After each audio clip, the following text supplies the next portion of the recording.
When you enter Omegle, you are usually prepared for anything.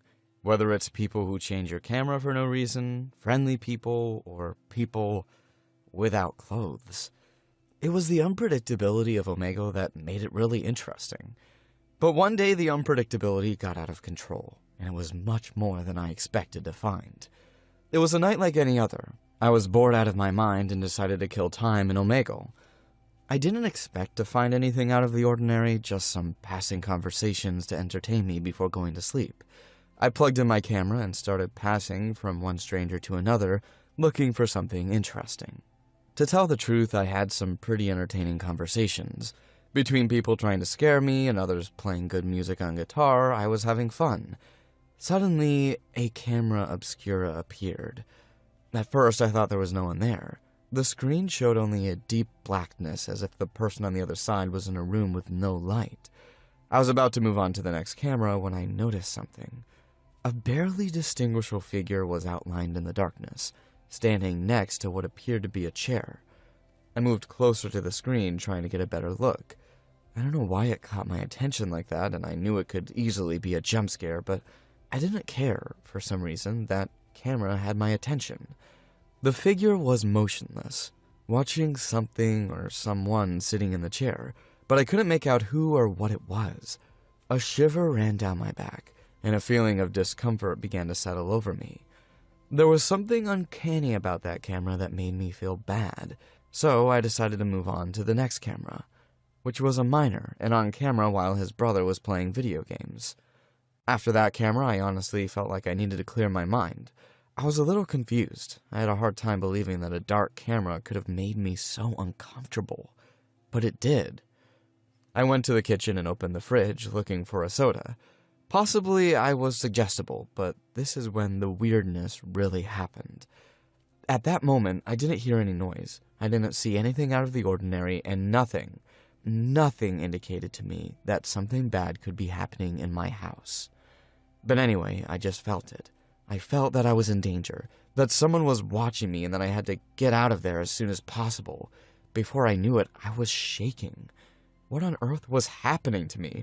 Why was I feeling like this? Is it all because of that damn camera? The coldness of the soda in my hand made me realize that I was sweating. I took a deep breath and went back to the living room. I'd had enough Omegle for one day. When I sat down in front of the computer and looked at the screen, horror washed over me. The bizarre camera was back. The same darkness, the same figure standing next to the chair. My heart began to pound. This time the figure seemed clearer, more defined, and more terrifying than before. In the image, someone was sitting and the image was standing next to him, staring at him. I could have turned off the computer, but my pride was so wounded from having been so suggestible with an image that was clearly a joke that I did something that I had no business doing. I tried to stay calm and watch the screen carefully, looking for any detail that would help me understand what was going on. Anything that would show me that it was just a joke and that being so scared was pointless. The figure remained motionless, but there was something in its posture that looked menacing, as if it was waiting for the right moment to move. I felt a knot in my stomach and a cold sweat broke out on my forehead. If I kept looking at this figure to calm myself down, it wasn't working. I decided I had had enough. I had a moment of sanity and decided that enough was enough. My curiosity was becoming dangerous. Although it was obvious that my fear was totally unjustified, staring at this image was not doing me any good. I hit the off button on the computer and was ready to turn off the TV before going to sleep, but the weirdness continued. The computer wouldn't shut down. The window wouldn't close either, and the task manager wouldn't work. I thought it was probably a computer error, so I simply disconnected the cables. When I looked at the monitor again, I gasped. It didn't make any sense. The computer was still on with no power. Suddenly, something fell into the camera room. An object that I could not identify collapsed to the floor with a dull thud.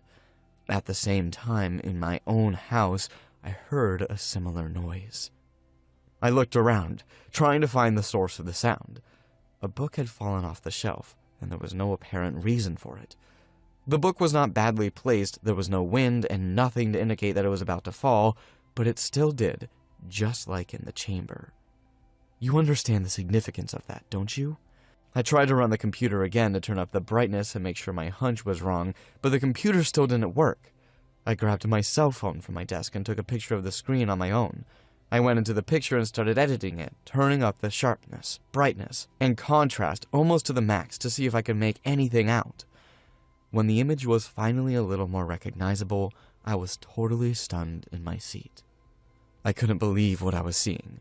The picture I had taken with my cell phone revealed the dark room, and at that moment, I understood what was happening. The camera wasn't showing an unfamiliar room. It showed my own living room, in mirror mode. I saw my own reflection on the screen, and I wasn't the person standing there. I was the one sitting there. Do you know what that means? The dark figure I was seeing all this time was standing right next to me, staring back at me. At that moment, I felt icy cold in the whole room. I turned my head slowly to the side, where the shadow was supposed to be. I took a deep breath. I was really scared and hoped I wouldn't find anything. But I knew I wasn't going to be so lucky. The shadow had entered inside me. As soon as this happened, I began to choke. I felt that something inside me was choking. My body was frozen and full as if there was no room inside of me. I felt like I was going to implode. I ran from one side of the house to the other, bumping into everything I saw and hitting my own body. I wasn't doing this, but I felt the reflex to do it as if my own body was acting in defense of something. In my act of desperation, I bumped into the bookcase and saw it fall on top of me. I tried to dodge it, but I couldn't do it. And after that, I don't remember anything. When I woke up, I was on the floor of my living room. The computer was off, but this time it was really off. I felt exhausted like I hadn't slept in days. Since that night, my body ached a lot, but the bookcase was no longer on top of me. When I looked at the time, I realized that more than 24 hours had passed. My house was different, as if someone had been doing things in it. I checked the door and it was still locked. It was impossible that someone had entered. I tried to pull myself together, but that was only the beginning of what was waiting for me. From that day on, I woke up in places in my apartment where I don't remember going to bed.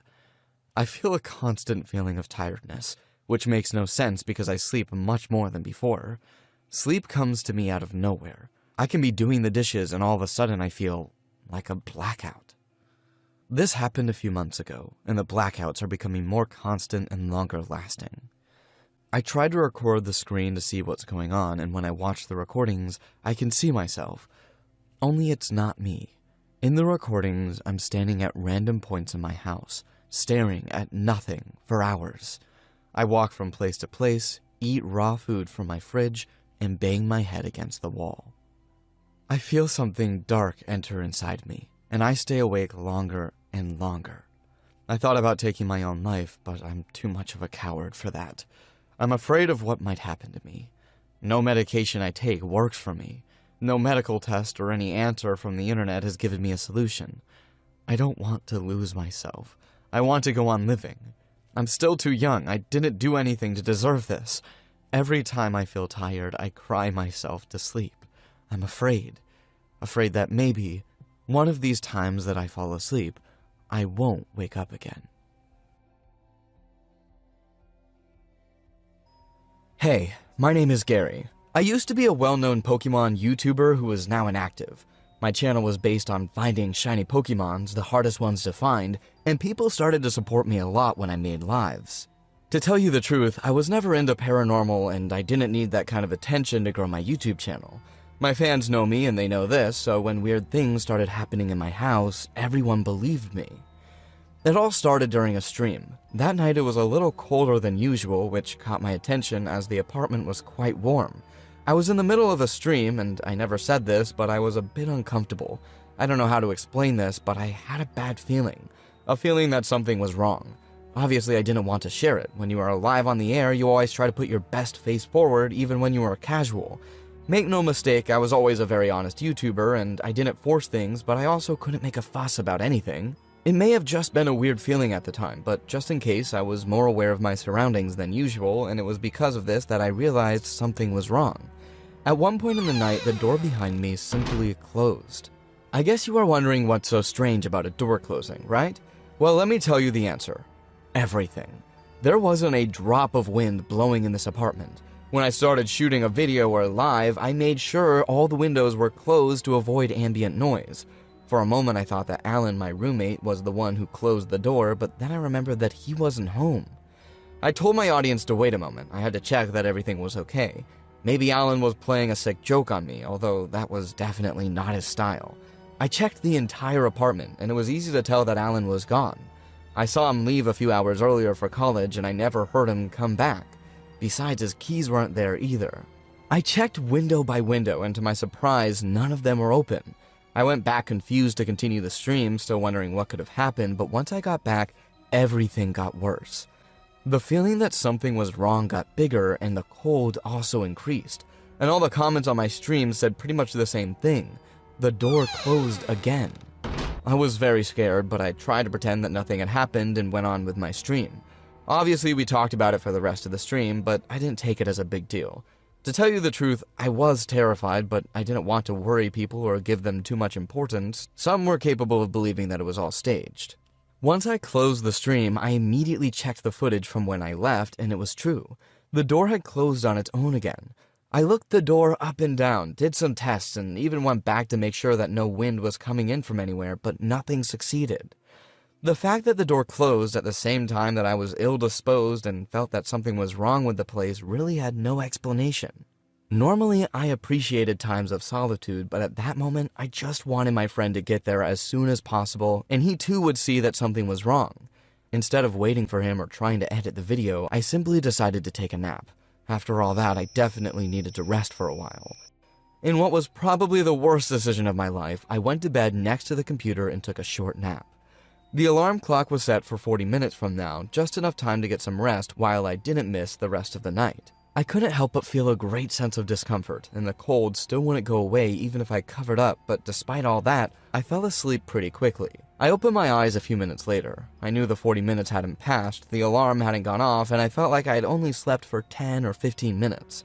I woke up really very uncomfortable. My body felt a huge discomfort as if I had a fever, but different. When I have a fever, the discomfort is internal, but this was not. I felt that something was wrong, but I didn't know what. At the same time, the temperature in the room had dropped much lower. The place was freezing, and that didn't make any sense since when I grabbed my cell phone to quickly check the weather service said that today was going to be a hot night. I tried to sleep a little longer, covering myself as tightly as I could. I closed my eyes and drifted off to sleep, but this time, a noise woke me up.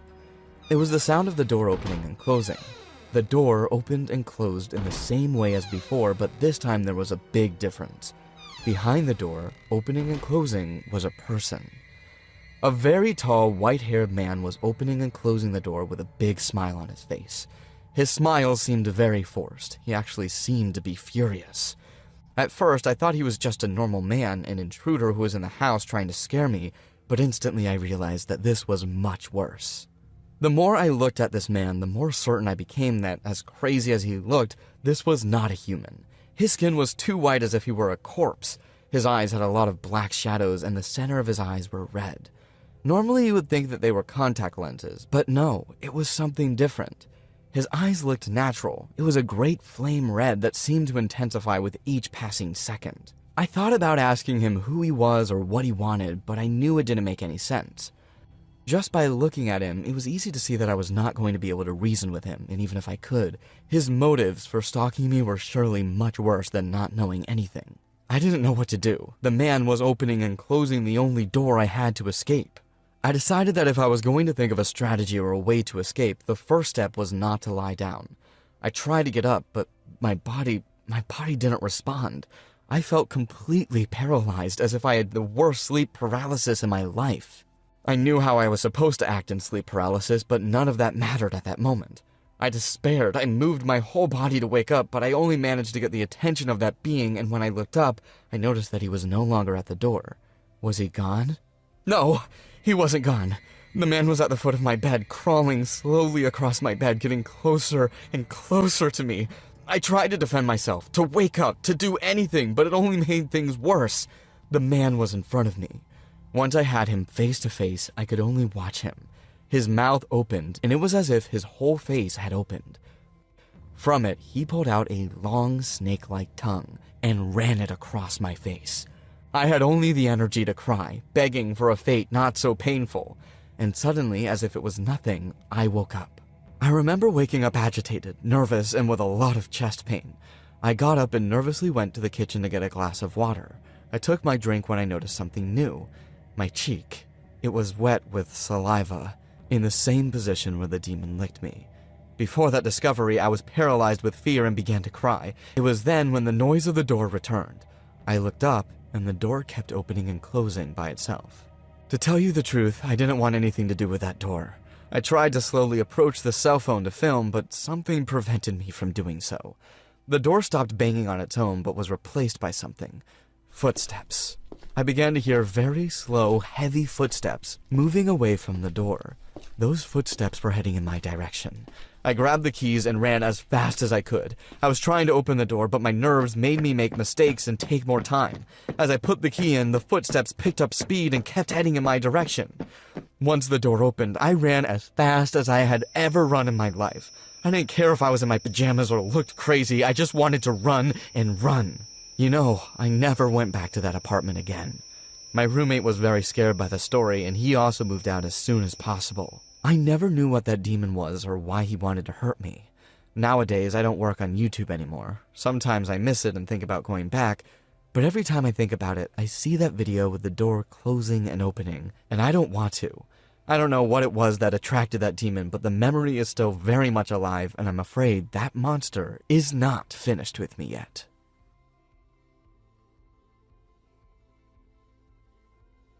Hello, my name is Adam, and I have to tell you about the time I met hell. At that time, I was doing masonry work for a small company. Normally, I worked in the city, but that day, my boss sent me to a new place. This time, I had to go to a small house in the middle of nowhere, a place that had a good reputation to its name. The trip was quite long and annoying. I didn't understand what a family could be doing in a place so far away. Once I arrived, everything looked much worse than I expected. The house was made of wood and looked almost destroyed. The barn was unusable, and the mill seemed to be working perfectly, even though it was very old. As I entered the house, I saw that there was a doghouse outside. Having a dog in such a remote location, I thought it was going to be hostile, so I approached carefully. I knocked on the door of the house and was greeted by a nice lady in a yellow dress. Behind her was the dog, but to my surprise, it wasn't aggressive at all. The dog with a strange pink color looked at me with a lot of fear behind the lady in yellow. The one who was hostile was the lady's husband, who was in crutches staring at me from the seat in front of the TV. I was a little taken aback by the man's stare. He may have had glasses, but I could still recognize that he was looking at me with hatred and resentment that I'd never seen anyone look at me with before. But then again, I knew his type. He could be hostile and look at me aggressively, but this man was as fragile and harmless as a leaf. The woman introduced herself as Muriel, and the man's name was Eustace. I had been called to fix part of the wall upstairs. Eustace had tried to fix it, but he fell and broke his leg, so I had to be called up against the old man's wishes. As I was going upstairs, I noticed the dog trying to approach me. The dog's name was Courage, and he seemed quite shy. But when he saw me coming up the stairs, something in his attitude had changed. He didn't seem so shy anymore. He approached me nervously and started barking, looking upstairs. I'd never seen such an expressive dog. His face reflected genuine and intense fear. I felt he was trying to alert me of something, as if the dog didn't want me to go upstairs because something bad would happen to me. I know it was just a dog and that we were in the middle of nowhere, but I can't deny that the whole situation scared me a little. Once we got upstairs, Muriel, the dog, and I went into the room. The room was empty, where there was only a small table with an old computer and a window against the wall. I could quickly see the source of the problem. The wall on the opposite side of the computer was broken, showing the room of the elderly couple. Since the roof was also somewhat destroyed in this room, there was a lot of wind coming into Muriel and Eustace's room, and that's why I was called. I told Muriel I could take it from here, and she said that she would go and make some cookies. Courage didn't seem so thrilled about us leaving. He didn't want to go into the room, but I could see from a distance he was looking at me in fear. I sensed that he still wanted me to leave, but not because he had a problem with me. That was the look of someone who was afraid for me. Once I was alone, Muriel closed the door to the room and I was locked in, working. At first, it was a normal masonry job. The wood was very weak and destroyed by the passage of time, but it was what I had been waiting for since the moment I arrived at this house. Everything was going well until, after a few minutes, something strange started to happen. I heard footsteps on the stairs, coming in my direction. At first, I thought it was Muriel coming to offer me a cookie or to ask me if I needed anything. But even though the footsteps on the stairs came to an end, no one was trying to open the door. Noises came and went, and that wasn't Courage or Eustace, who couldn't walk. It was Muriel checking up on me and peeking behind the door. After a few minutes, the noises in the stairwell were too annoying. I approached the door to ask her if she needed anything, but that's when I heard something that confused me. Eustace, do you want cookies? I'm watching TV. Don't bother me, woman. Those screams were coming from downstairs. Eustace was still watching TV, and Muriel was clearly in the kitchen. Those footsteps I just heard, and I was still listening, was coming from the stairs. That couldn't be the dog. Was there someone else in the house? Suddenly, someone started trying to force the door open. What started as a subtle attempt to enter the room quickly turned violent. I didn't get the impression that Muriel was hiding from me, that there was someone else. This may have been an intruder. But how did he get into the house without the dog seeing him? I tried to see through the bolt of the door to see who was on the other side. But what I saw was not what I expected. I fell back away from the door in fright. Who or what was on the other side? Those eyes were not human. The footsteps started to become crowded. It was as if there were many people up there, all walking back and forth. Suddenly, the place became much darker. It was as if it was night, but that couldn't be. It was the middle of the day. The place had got darker and darker until I could hardly see anything. The computer turned on by itself, and there were a lot of words and letters that made no sense. I got desperate and tried to jump out of the window, but the window wouldn't break. It was as if this weak window from a few minutes ago was now reinforced. The eye I had seen behind the door was now everywhere. The hole leading to the old people's room, the broken ceiling, even the main window. I could hear footsteps everywhere. I was completely surrounded. I decided to make one last attempt to escape. Sooner or later, those shadows that were harassing me would come in here and get me, lock me in this small room. I had to do something. The only thing I could think of was to escape through the front door. So I closed my eyes, terrified, and drummed up all the courage I could to break down the front door and face whatever was on the other side. After a strong, hard push, the small wooden door was destroyed, and I could see what was on the other side. It was much worse than I thought. The house was devoured by an even greater darkness than in this room. Without thinking twice, I tried to flee up the stairs, but it was impossible. The shadows gathered around me and began to claw at my skin. I felt my arms and legs being ripped from my body. It was like a living nightmare. All I wanted was to die quickly, but I felt that it wasn't happening, and it wasn't going to happen. I could feel all the pain with full awareness. I will never forget the feeling of my arms slowly detaching from my body as the skin stretched and cracked. And suddenly, I woke up. When I opened my eyes, I was back in the room. I had fallen asleep. But something was still wrong. I couldn't move. My whole body was completely paralyzed. The terror was even worse when I realized that I was not alone. Next to me, there was something. It was a horrifying being. Something was coming out of its mouth and connecting with my abdomen. It was draining me. It was sucking my blood, feeding on me. I felt weaker and weaker. Maybe this was the reason why I'd fallen asleep. Even though I was awake, I couldn't defend myself. I was falling asleep again, and I couldn't escape. Before I passed out, I heard a loud knock on the door. Someone else had entered. It was Courage. The dog rammed the door and jumped desperately at my attacker, biting him violently. The demon panicked and jumped out of the window, freeing me on the spot. Being able to move again, I stroked the dog, thanking him, and left the house, almost running, absolutely dizzy and confused before the gaze of Muriel and Eustace, who did not understand why I was leaving.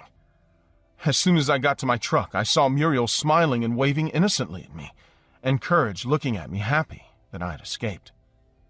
That dog was looking at me as if he knew what was happening. His happiness felt weird.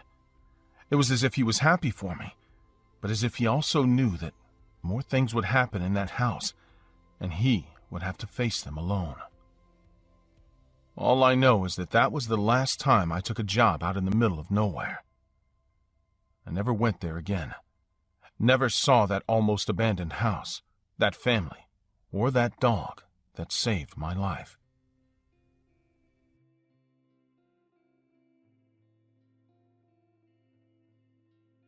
There's nothing I love more than family traditions. I remember when I was a little girl, around Easter, my father would spend all morning hiding decorated Easter eggs in our backyard before giving me and my sisters baskets and telling us to go find them. This was just one of the many family holiday traditions we had during my childhood. But out of all of them, my favorite holiday family tradition was something my father called the Easter Bunny's Revenge.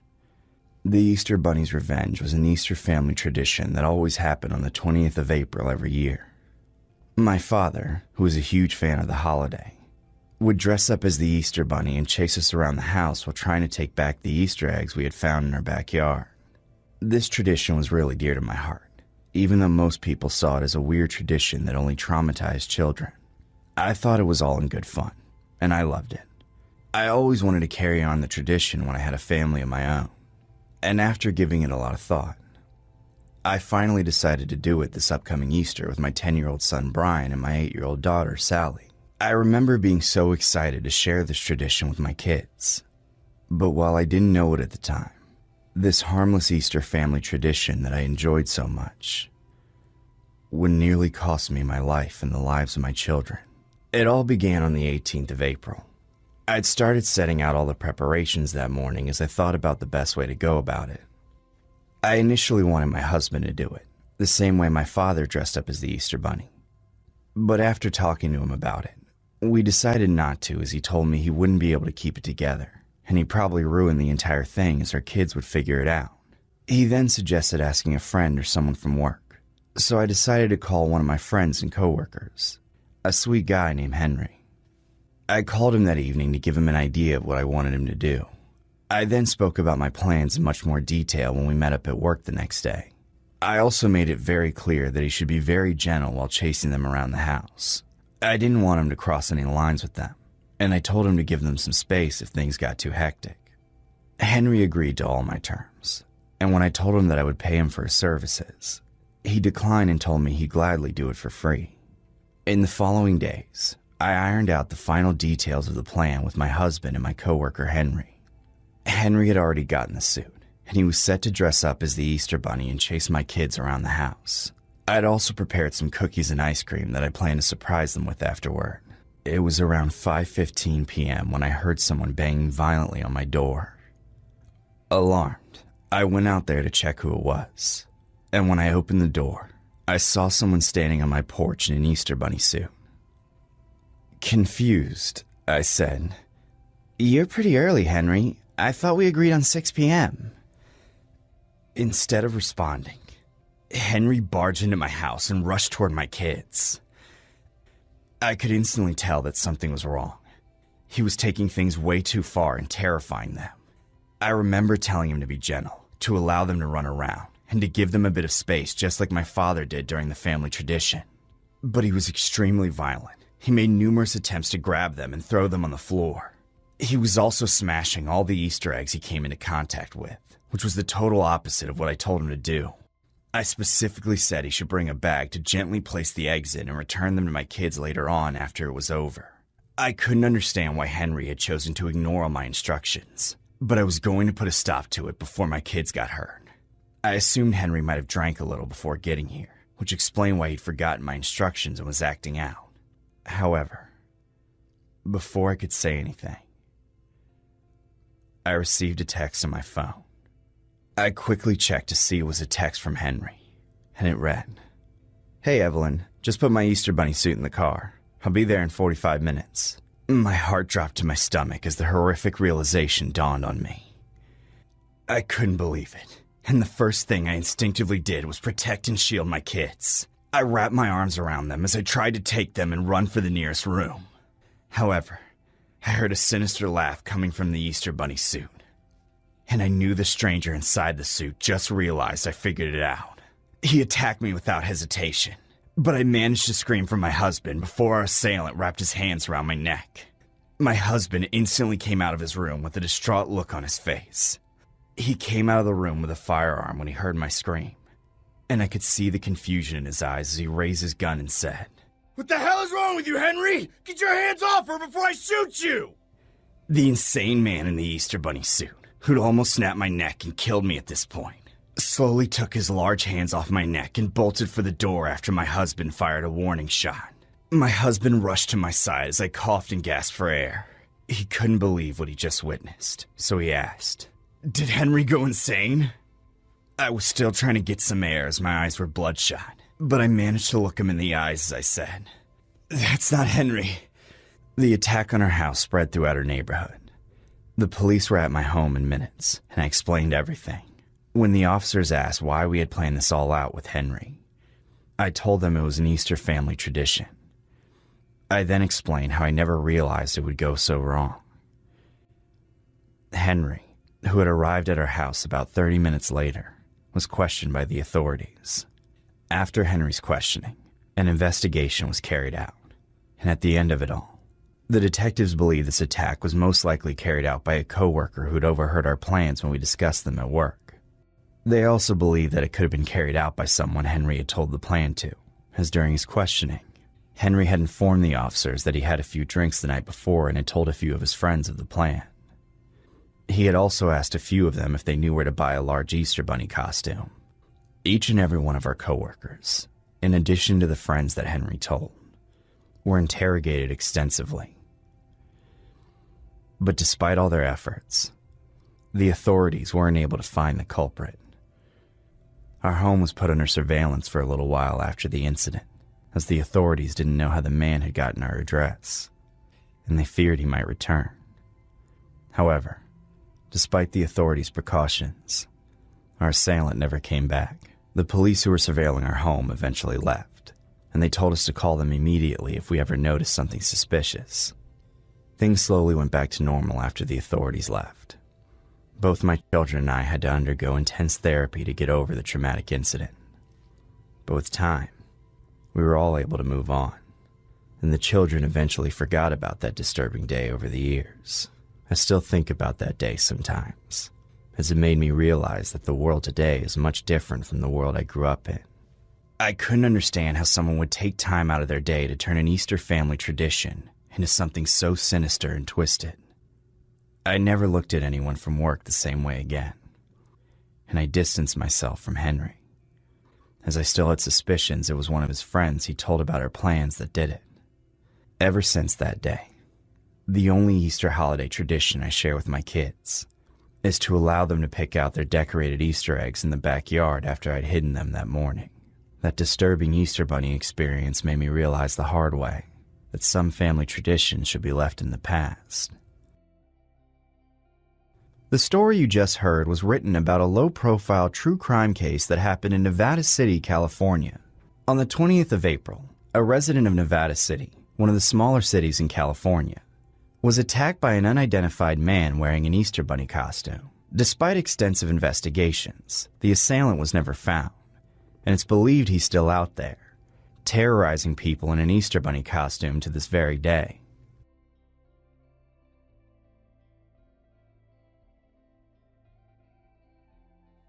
When you were kids, what did you think when you were all alone? All parents are very careful not to leave their children alone, but at some point, they have to. What was your first time? Were you afraid? Were you relieved and happy? Did something bad happen to you? To be honest, my first time being alone was the worst. Being very young, maybe even too young, to be alone for the first time, I had a horrifying experience that no child or adult should ever have in their life. An experience which I miraculously got out of alive, because at a very young age, I knew human madness at its maximum expression. It all started when I was 11 years old. I'll be honest, I'm not a parent, and I'm not sure if that's the right age to leave a child alone. I just know that in my particular case, I was too young, and I didn't feel safe.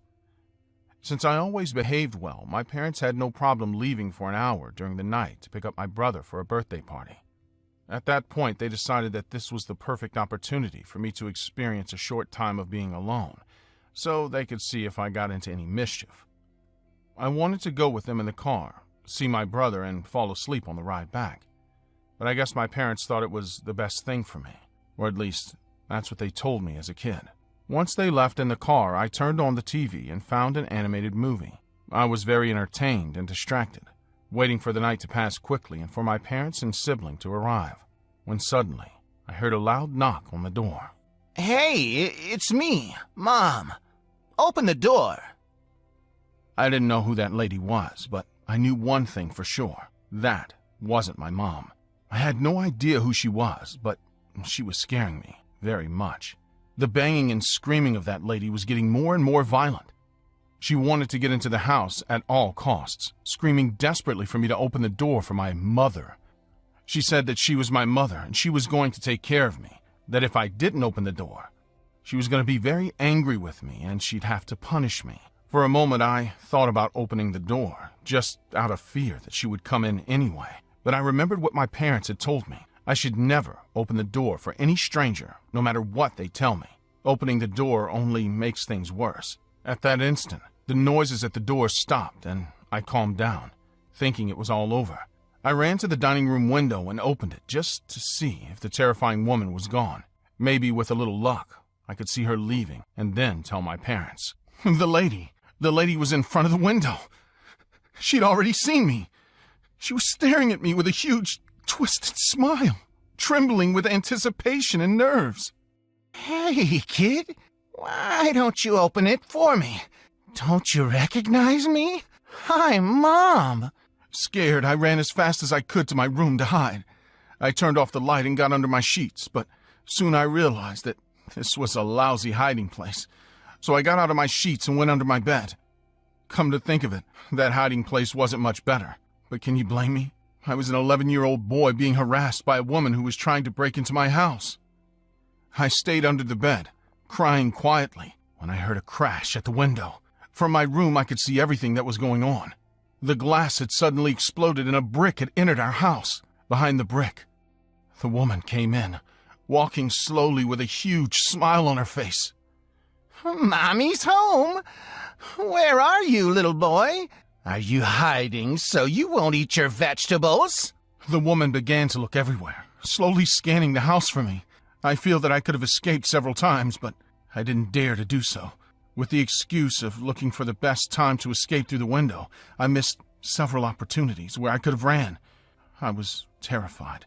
I didn't know if I could have run, even if I had the perfect opportunity. After a few minutes, it was finally time to search my room. I feel the naughty boy is here. Come out, come out. I promise not to do anything to you. Come out, little brat.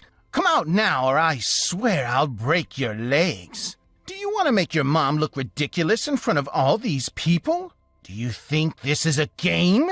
If I find you, I swear I'll kill you.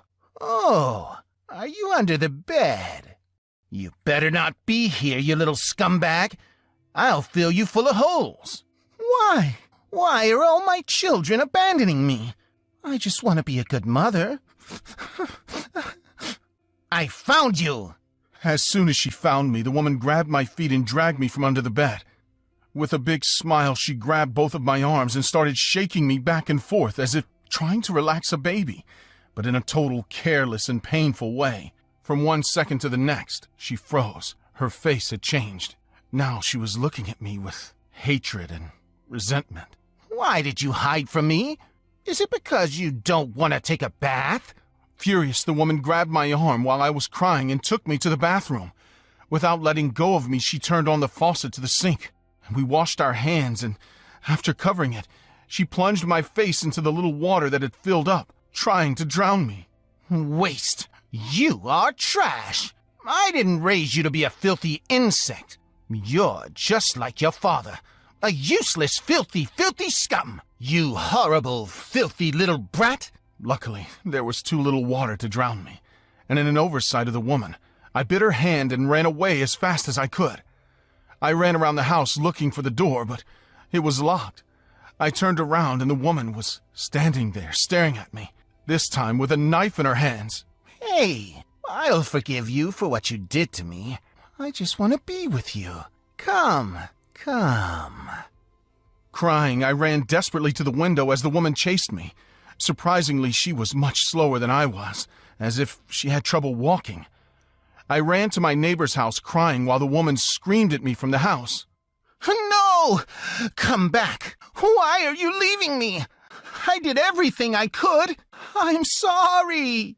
I tried to tell the neighbors everything, but there was no need. They were already listening to the woman, screaming in desperation and panic. Shortly after my parents arrived with my brother, they were surprised to see the police at my house. As soon as they saw me, they hugged me, crying, asking me to forgive them for leaving me alone. Once the police entered my house, they found the strange woman sitting on the floor of my room, hugging a teddy bear. She said it was her son, and that they were not going to take him away from her. As she said this, she was stabbing the bear with a huge knife all over its body. The woman was immediately taken to a mental institution. When I grew up, my parents told me that, like me, this woman was also a victim. She had lost a pregnancy due to an act of violence by her partner, and she was never able to come to her senses. It just got worse and worse and worse over time. Her family tried to take care of her without taking her to a mental health center, but it was too much for them, and a few days before, she'd slipped away. Today, I feel empathy for the woman. She didn't really have any bad intentions towards me, but she was totally out of her mind. To tell you the truth, it took me years to encourage myself to be alone. There's not a day that goes by that I don't think about that woman. I remember it like it was yesterday. In those moments, I just smile and am glad to be alive. I admit that I feel a little guilty about the story I'm about to tell you. I always hear that there was nothing I could do, or that it was his fault, but there is not a day that goes by that I think that I should have realized what was going on, and that if I could have done something in time, lives could have been saved. My name is Derek, and Alan Bono was my best friend. I had known him since I was 6 years old. We shared everything, from math classes to bar fights. Alan was always the kind of guy who could make you laugh at any time. He was one of those friends that, even if you didn't talk for weeks when you saw each other again, everything was still the same. But that changed. Alan changed. The first time I noticed something strange was when we started seeing less of each other. It wasn't like before. We would spend entire weekends playing video games or hanging out. Little by little, he stopped showing up. It didn't seem strange to me. Adult life is complicated. Everyone has their problems, their jobs, their responsibilities. I thought it was normal. But eventually, it felt different. He stopped answering my texts and ignored my calls, and when I did get to see him, he wasn't the same Alan. One Friday afternoon, I decided to go to his house. I didn't tell him, I just showed up at his door, hoping he would at least buy me a beer. He opened the door with a forced smile, almost as if he didn't want me to be there.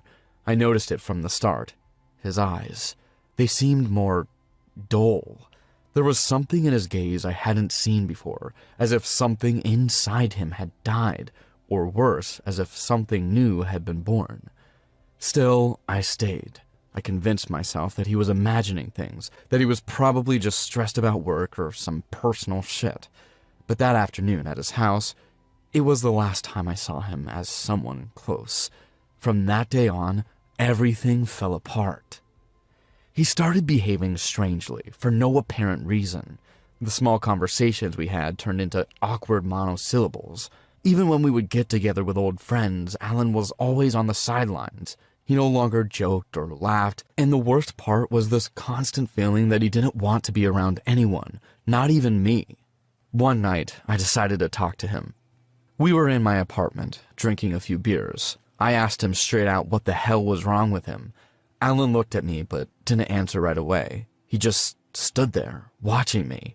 It was a silence that made me more uncomfortable than I wanted to admit. And then, after several seconds, he simply said, "It's nothing, Derek. Everything's fine." I didn't believe him, but I didn't want to insist either. After all, you don't expect your best friend to be into something dark. You want to believe it's just a rough patch. But after that conversation, things got even weirder. Alan started disappearing for days. No one knew where he was or with whom. When he reappeared, his physical appearance got worse. He was pale with deep circles under his eyes, as if he hadn't slept in weeks. His clothes were dirty and disheveled. He was not the Alan I knew. One night, I got a call. It was Alan. His voice sounded strange, nervous. He asked me to come to his house, that there was something he needed to show me. I arrived in less than 10 minutes. When he opened the door, he seemed out of it. He was sweating, his hands were shaking. I tried to talk to him, but he took me straight to the basement, without another word. That's when I knew something was deeply wrong. The basement was a place we rarely visited, not because it was scary, but because there was never anything interesting there. But that night, it was different. The walls were full of markings, these weird symbols I had never seen in my life. Some looked like they had been forcibly carved as if something sharp had been used to make them. Others were drawn in what appeared to be blood. I didn't say anything. I couldn't. Alan kept moving nervously, glancing around the room as if something invisible was chasing him. He kept glancing sideways at me, waiting for me to say something, but I didn't know what to say. "What is it, Alan?" He paused for a second, then turned to me. "You don't understand, Derek. They're here. They've always been here." I didn't know what he meant. I thought he was losing his mind. I carried him into the living room, trying to calm him down, but he wouldn't sit down and wouldn't stop talking about them. That someone was watching him, controlling him. Something invisible. I tried to reason with him, to tell him he needed help, but he wouldn't listen. He seemed more concerned about the things that were supposedly haunting him than what I had to say. I left him that night, worried, but hoping it was just a bad day. But it wasn't. The next time I saw him, everything got worse. Days later, Alan showed up at my door unannounced. His face was that of someone on the verge of collapse. He had cuts on his arms and bruises on his neck. He told me that someone, or something, had tried to kill him. "They told me, Derek. They said I must do what they asked me to do, or they won't leave me alone." I tried to take him to the police, to a hospital, wherever, but he wouldn't listen to me. I was convinced there was something else, something that none of us could see that was controlling him. That's when I saw the knife. He had it hidden under his jacket. I told him to drop it, that he didn't need it, but he ignored me. He was gripping it so hard that his knuckles turned white. "Alan, what the hell are you doing? Have you gone crazy?" He wasn't listening to me, just staring at me with an intensity I hadn't seen before. He seemed dehumanized. I don't know how to explain it, but at that moment, Alan was no longer Alan. Suddenly, he took a step towards me with his knife raised. He pushed me against the wall, and for a second, I thought he was going to kill me. He was completely out of it, his eyes bloodshot with a fury I had never seen in him before. At that moment, I realized that my friend no longer existed. I don't know how I had the strength to react, but I pushed him with all my might. The knife fell from his hand and rolled on the floor. Alan stood there staring at me as if he was struggling with something inside him. His breathing was heavy, ragged. I was terrified. I had never been so close to death. In his eyes, I saw more than just madness. I saw an internal battle as if he was fighting to control himself. I tried to talk to him, tried to bring him back to reality. I told him we were friends and that I would help him with anything, but he kept looking at me as if I were the enemy. He was trembling, his hands clenched into fists, and then, without a word, he turned and ran out of my house. That was the last time I saw him. I couldn't believe what had happened. I called the police, but they didn't take me seriously. They told me that I was probably overreacting, that my friend was just going through something. No one believed me. No one would listen. After that day, Alan disappeared. No one saw him for weeks. I didn't know what to do, whether to look for him or just let him go. I was convinced that something had possessed him, something I couldn't understand or explain. But the world went on as if nothing had happened, and although I tried to warn people, no one listened. A month later, I read the news in the papers. Alan Bono had stabbed a man to death during a fight. The guy he killed was his tenant, someone he'd never had a problem with before. They said that Alan was possessed, and that during the trial, he mentioned that something was controlling him. It was the first time people took me seriously, but it was too late. Alan was found guilty, but his defense was that he was not in control of his actions. He became something of an urban legend, the man who was killed because he was possessed. The trial was chaotic, with the media devouring every detail of his supposed descent into madness. But I knew the truth. I never saw him again after that night at my house. Sometimes I wonder what would have happened if it had been me who ended up on the list of his victims. But Alan stopped at the last second. He let me live, and I've always wondered why. Today, Alan is no longer with us. His whole life was reduced to an urban legend, and recently to a movie of The Conjuring. The Devil Made Me Do It, that even got all the details wrong. That was not the Alan I remember. He deserved better than this. Hello, I'm Doug. The story I'm about to tell you may be a bit strong for some people, and maybe not everyone will feel good watching the video. Maybe not everyone will feel good watching the video I recorded with the outside cameras, but anyway, you need to see it. You need to see it because you all need to understand that this is something that can happen to you too, and you need to be prepared to deal with it. That day was a simple Friday night. My wife and I had only one child, so we were living a quiet life for the most part. That day had been long and full of work, and I was about to go to bed.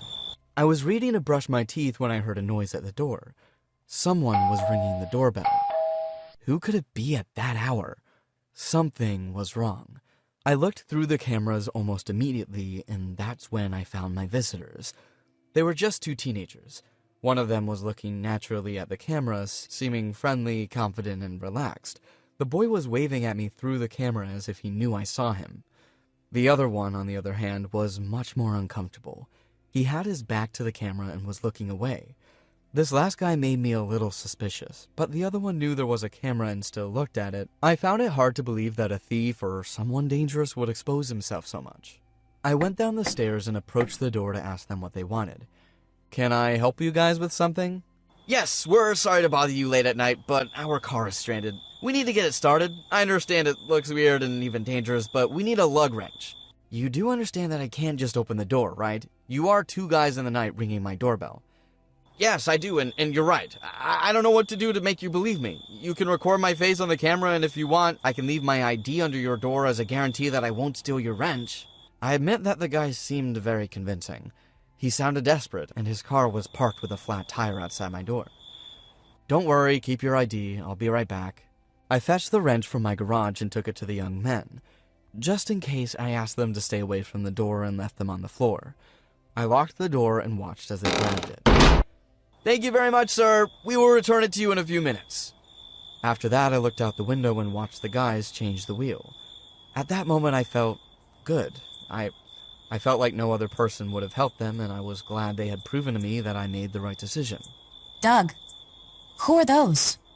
Just two guys who broke a wheel, came to me asking for a tool to fix it, even offered me their ID so I believed they'd give it back to me. Can you believe it? It's a logical thing to do. Who wouldn't be scared of two men knocking on your door in the wee hours of the morning? Yeah, but they are fine. They are fixing the car now. After a few minutes, the young men finished changing the tire and both came to drop it off.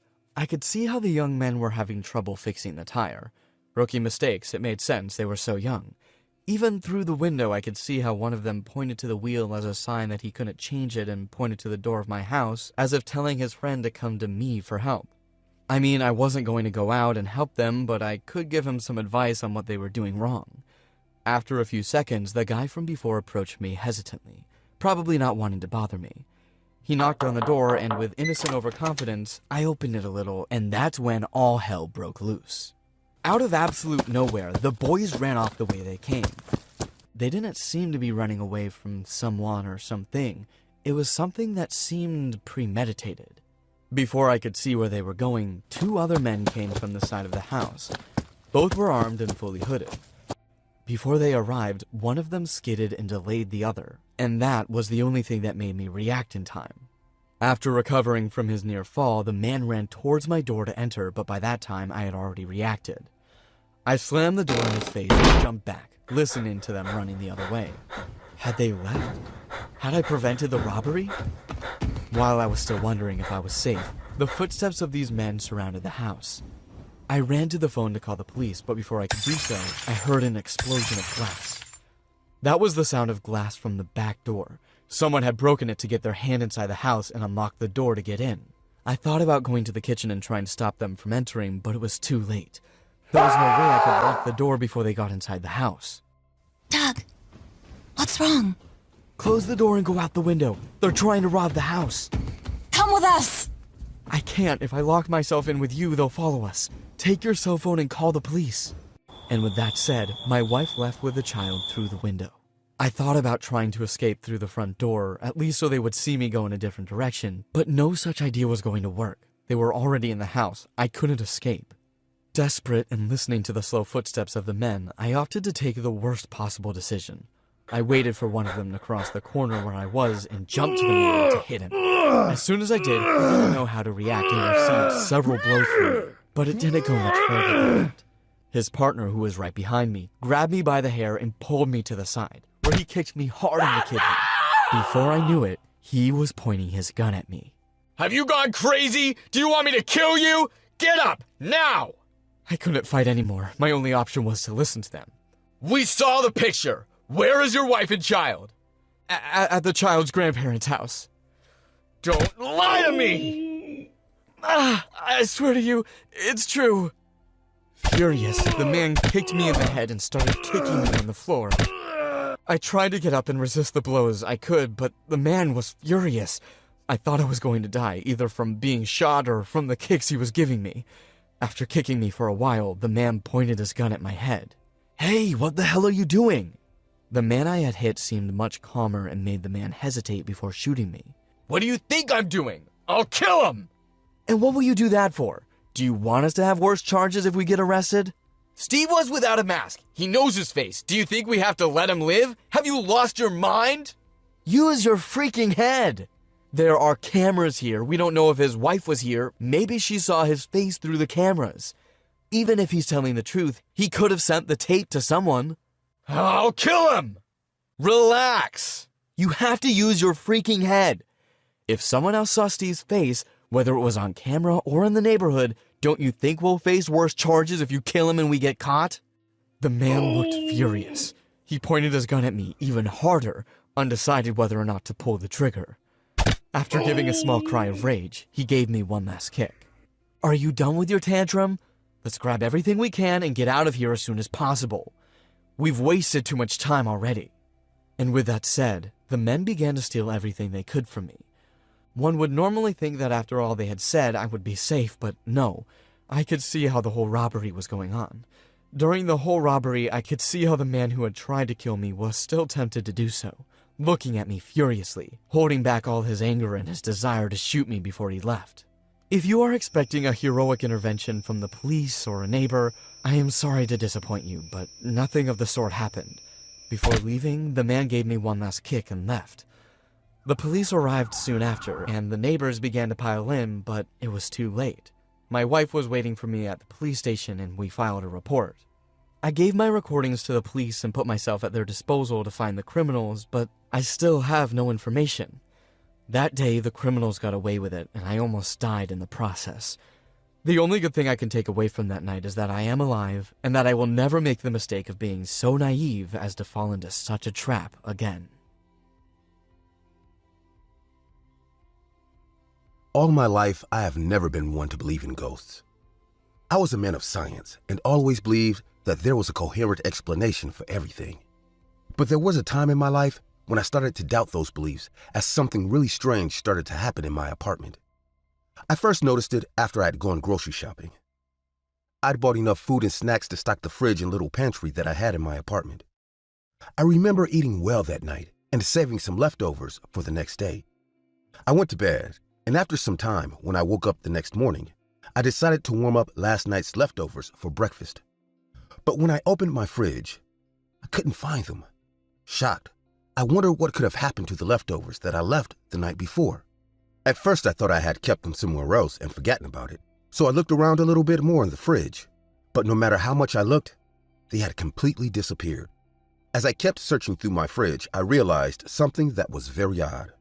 The leftovers weren't the only thing that were missing, as a substantial amount of other food items were gone too. I was completely baffled now, so I looked into my little pantry to see if any food items there were missing too, and as I opened it, I realized that my pantry had also been ransacked.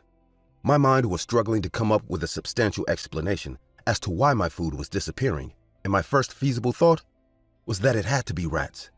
I quickly realized how stupid that was, as even I knew that rats weren't capable of opening fridges and pantries, and even if they could, there would obviously be traces of crumbs or something. The strange phenomenon left me speechless for a while as I kept racking my brain. I knew I was home alone all through yesterday, so no one else could have taken the food items. It took me a while, but I eventually snapped out of it and went on with my day.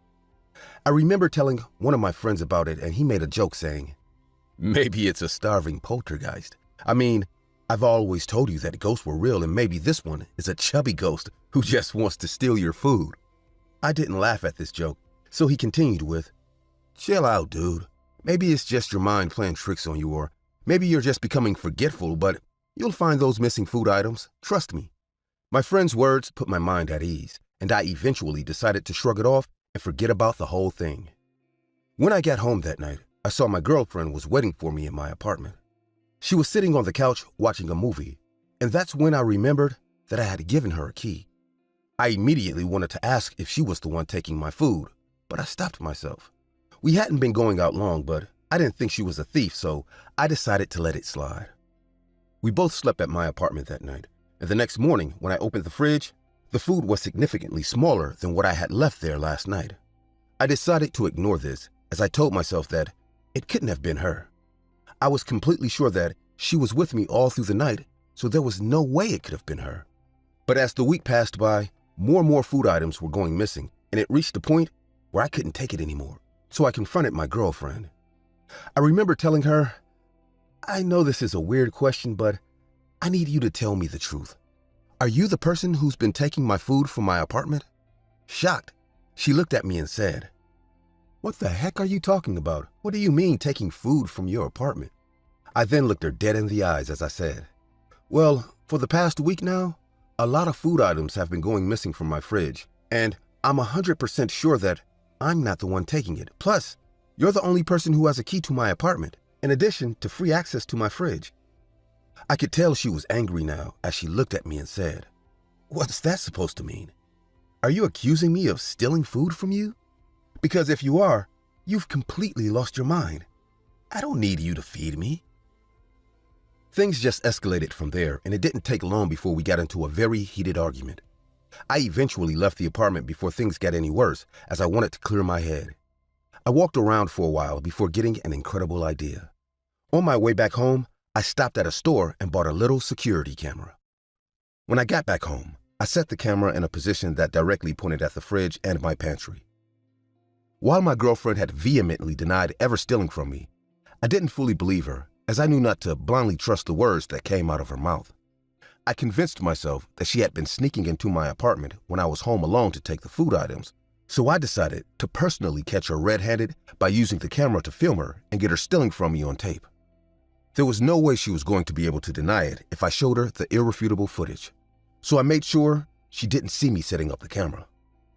After a while, I eventually started feeling sleepy, but I was a bit thirsty too, so I decided to get a cup of water from the fridge. When I was done, I went to bed, and I finally felt myself dozing off. I didn't know when I finally slept off, but when I woke up the next morning, the first thing I did was to check my fridge. Surely enough, numerous items had gone missing, so I rushed to check the camera's footage. I had a smile on my face as I couldn't wait to confront my girlfriend with the hard proof that I had acquired. But as I kept watching the footage, my confidence turned into terror as I saw an unknown woman climbing out of the small storage space in my ceiling. I tried, but I couldn't make out her face as her hair covered most of it. Horrified, I watched as she started to roam my fridge and pantry. As the footage kept playing, I felt a crippling fear fill each and every inch of my body as I watched how she ran to hide when I came out for a glass of water. Numerous horrific scenarios played out in my head as I realized that this woman could have killed me last night. The video was now nearing its end as I watched the woman go back into the small storage space that she crawled out of. This meant that she was probably still in my apartment. When the footage was finally done, it took a lot of strength, but I tried to keep myself from screaming. I knew I couldn't apprehend the strange woman on my own, so I calmly called the cops. When the cops arrived, I quickly showed them the footage, and the woman was immediately taken out of the storage space and arrested. The cops believed that she had been living there for a while now, and they told me I was lucky to have found her, as it was only a matter of time before the strange woman did something really morbid. I was scared shitless after that incident, and I remember asking my friend if I could stay at his place for a couple of days, as I didn't want to stay in my apartment for some time. It's been a while since this happened, and numerous security measures have been put in place to make sure it doesn't happen again. I still check the storage space from time to time, as the paranoia really gets to me sometimes. I also started to live by a very famous quote, as nowadays, I pretty much sleep with one eye open.